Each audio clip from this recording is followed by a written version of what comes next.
Welcome to Life with David. I'm David, and today I'm continuing my research into the Programmable Input Output features of the RP2040. Last time, I did a deep dive into DMA and PWM so I could better understand how the RP2040 can generate video signals.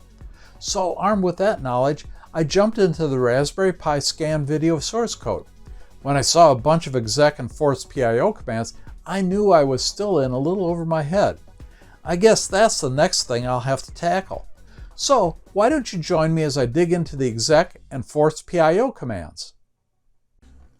As a refresher, each PIO block for the RP2040 PIO has 32 words of instruction memory. Although small, the 32 words of memory allow PIO to do some amazing things. However, PIO instructions aren't relegated to the program memory alone. Besides the instruction memory, state machines can execute instructions from three other sources. First, an instruction can be written to the state machine instruction control register, which queues the instruction for immediate execution. Second, move exec will execute an instruction from one of the RP2040 data registers. Finally, out exec will execute data shifted out from the output shift register. Why would you want to execute instructions from outside the program memory? Well, first, executing immediate jump instructions allow for changing the PIO program based on commands from the main core. It also allows the main core to completely take over the PIO process if desired. Finally, it allows output location changes on the fly to provide data output routing. Let's dig into how this works in more detail. As mentioned before, each PIO block has room for 32 instructions. Each instruction location can be written to by the main processors through the PIO 0 and PIO 1 registers, which start at base address of 502.00.000 hex and 503.00.000 hex respectively. The list of all the PIO registers can be found in section 3.7 of the RP2040 datasheet. Well, in addition to program memory, there are also 8 state machine instruction registers, one for each state machine. When an instruction is written to the state machine instruction register, the state machine immediately decodes and executes that instruction, rather than the instruction it would have fetched from the PIO's instruction memory. The program counter does not advance, so after the forced instruction is complete, the state machine will continue executing the program, continuing right where it left off. However, if the forced instruction was a jump which modifies the program counter, the state machine will resume execution of the program at the new location as specified by the forced jump. Forced instructions execute immediately and at full speed since the clock divider is ignored. Also, forced instructions are allowed to stall, which provides a means for starting and stopping of the PIO state machine. Another means of modifying PIO program execution is to use the move exec command. In this case, the PIO program is written knowing that an instruction will be received from either the transmit FIFO or the receive FIFO.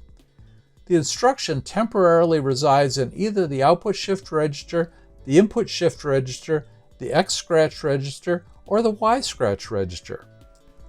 The move exec instruction is then the surrogate for the received instruction and will instruct the PIO to use that instruction. This is useful when the PIO output needs to be directed to a different location on the fly. A similar method of modifying the PIO program is to use the out exec instruction. This command makes it easy to chain many PIO instructions together, allowing fairly complex PIO programs to be implemented by the processor. Let's look at an example. I've put together a C program that uses all 4 methods of executing PIO instructions. This is an overview. I'll get into the details in a moment. When the PIO program is first instantiated, LED 0 will blink for 10 seconds. This section of the program is started by default, just like any other PIO programs I've demonstrated previously. After 10 seconds of blinking LED 0, the C program will write a jump instruction to the state machine instruction register, immediately forcing the state machine program counter to move to the next part of the PIO program, which will blink LED 1 for 10 seconds. After another 10 seconds, the C program will write another jump instruction to the state machine instruction register, immediately forcing the state machine program counter to move to the third section of the PIO program. Here, the out exec instruction will be used to execute a string of 28 commands that the C program issues to the PIO program to blink LED 2. After the C program has completed blinking LED 2, the C program then writes another jump instruction to the state machine instruction register, this time forcing the state machine program counter to jump to the fourth section of the PIO program. In this case, one instruction in the PIO program is imported using the move exec command to cause LEDs 0 through 3 to blink in sequence for 10 seconds. After completion of this program, the C program once again writes another jump instruction to the state machine instruction register, starting the entire sequence all over again. Let's get into the details. There are two parts of this program, a C part and a PIO part. I'll start with the PIO part. I named the program EP10 Demo. The first of the 4 PIO loops starts at the beginning of the program memory. This blinks GPIO 0 on and off. This is very similar to the blinking LED demonstration of episode 7, where I used the decrement jump to add a delay for the on and off timing. In fact, 3 of the 4 blinking routines in this program use this, so I'll quickly review this one. If you want more information, please check out the video listed in the top right corner. At the beginning of the loop, I set the Y register to 31, which is the initial delay value. Then I turn off all the GPIO pins by writing a 0 to pins. Note that I've added an additional delay of 31 cycles. Now I start the Y decrement loop. I go through the loop 31 times, decrementing the Y register each time. Each jump has an additional delay of 31 cycles. When Y is 0, we reset the Y register to 31 and turn LED 0 on by setting pins to 1. I start another Y decrement loop, and at the completion of this delay, I jump back to the beginning of this PIO loop and start it all over again. The second PIO loop is identical to the first. We just blink LED 1 versus LED 0 by writing 2 to pins. This PIO loop demonstrates how we can change the program counter by forcing a command, which I'll get to in a little bit. The third PIO loop demonstrates how we can stream commands through the outlet shift register. Here we use a blocking pull to transfer a streamed instruction from the transmit FIFO into the output shift register. Then we use the out exec command to treat the data in the OSR as an instruction and send it to the control logic. Then we jump back to the beginning and wait for the next instruction to arrive from the processor. I'll detail out the instructions to blink LED 2 when I go through the C program. The fourth PIO loop demonstrates how we insert a processor-generated command into the PIO program. Here I use a non-blocking pull to move a processor-generated instruction from the transmit FIFO to the output shift register. Then I move that instruction into the X register. This instruction tells PIO which LED to turn on by varying the set value sent to the pins. Like the first PIO loop, I set the Y register for a Y decrement jump for an off delay and turn off all the LEDs. After the off delay has been completed, we use the move exec X command to transfer the instruction that is in the X register and send it to the control logic. This instruction turns on the desired LED. Then we go through an on delay and jump back to the beginning of the PIO loop to grab a new instruction if one was sent. If not, we use the last one that's sitting in the X register. That's it for the 4 PIO loops. However, we'll still need to configure and instantiate our PIO program. Here we define a helper initialization function to instantiate an instance of the PIO program based on a handful of parameters received from the main C program. I'll go through this quickly. For more information, please see episode 7. This statement tells the PIO assembler to start out with the default configuration for a PIO program. This statement maps the state machine's set pin group to 4 pins, starting with the first one called pin. This is part of the information the main C program passes to the helper function. This connects the PIO to the 4 GPIOs we're going to connect to our 4 LEDs. This statement sets the pin direction for our 4 GPIOs as outputs. This statement sets the state machine's clock rate from information received from the C program. Next, we load the configuration into the RP2040 and then start the state machine running. That's it for the PIO program. Let's go through the C program now. Here we include the standard programs as well as our PIO program. In our main program, we choose our PIO instance of PIO 0 and get the offset from the beginning of the PIO program memory to where the SDK is going to start our PIO program. Then we'll assign the first of the 4 outputs as GPIO 0 and set the PIO clock to 3000. Next, we'll claim a state machine and finally call the helper function to pass these variables to the PIO program. Now that the PIO program is started, we'll enter the LED blinking program. The PIO starts at the beginning of the program and begins blinking LED 0. This will continue for 10 seconds. Next, we demonstrate changing the program counter by using the Pico state machine function to send a PIO jump instruction to the state machine instruction register.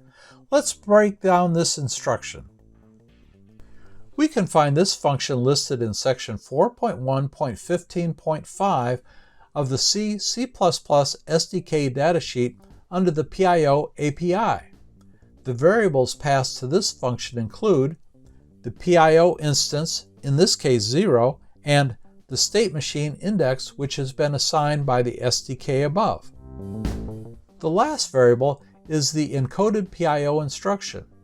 These encoded instructions can be found in section 4.1.17 PIO instructions of the C++ SDK datasheet. Here we see that the jump instruction needs the location to jump to. Where do we find that? Well, each instruction takes 1 word of PIO memory. We can verify the jump locations by looking at the PIO header file. Here we see that the loop we want to enter runs from location 7 through 13. However, we just can't jump to location 7 since we don't know where the SDK will actually locate the program. This is where the offset we got earlier is used. We add the offset to the program location of 7, which gives us the location in PIO instruction memory. This will blink LED 1 for 10 seconds. For our third demonstration, we'll stream instructions through the transmit FIFO to blink LED 2. Here we jump to program location 14 and set up the PIO program to receive the instruction stream. Then we enter a for loop to blink LED 2 14 times. We'll use the PIO state machine put function to send data to the transmit FIFO. Here we include the PIO instance, the assigned state machine, and an encoded PIO instruction. This time we're using the set instruction to send the value of 0 to the pins. The term PIO pins is the enumeration for the pin's destination. You can see here that PIO pins equals 0, and that 0 is used to signify pins in section 3.4.10 of the RP2040 datasheet. Everything works together and is very well documented. After the LEDs are turned off, we wait about 1/3 of a second until we turn LED 2 on by sending 4 to the PIO pin's output. Then we wait another third of a second and do it all over again 13 more times. The last section demonstrates using the move exec command to modify an instruction on the fly inside the PIO program. This program will blink LED 3, 0, 1, and 2 in sequence. First, I send a set instruction to the transmit FIFO. This instruction will eventually send an 8 to PIO pins that will turn on LED 3. Then I force a jump to the PIO program counter to start executing the fourth PIO loop. The PIO program takes the instruction from the transmit FIFO and eventually moves it into the X register. While the PIO program is blinking the LED, the C program generates 12 more instructions which loads the transmit FIFO using a blocking put.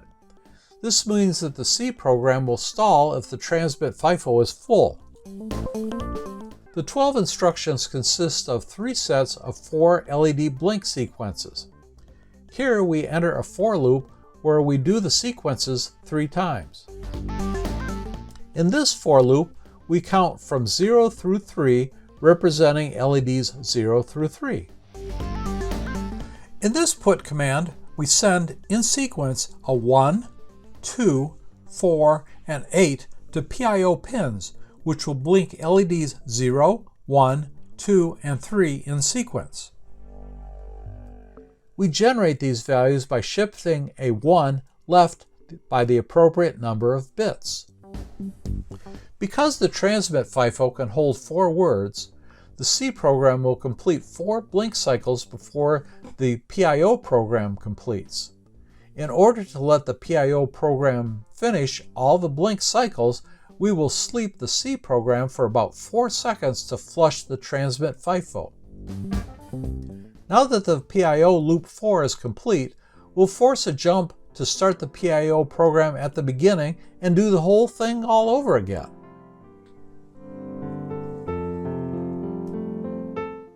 Thanks for joining me today. We explored force and exec commands and learned how they can be used to modify PIO programs on the fly.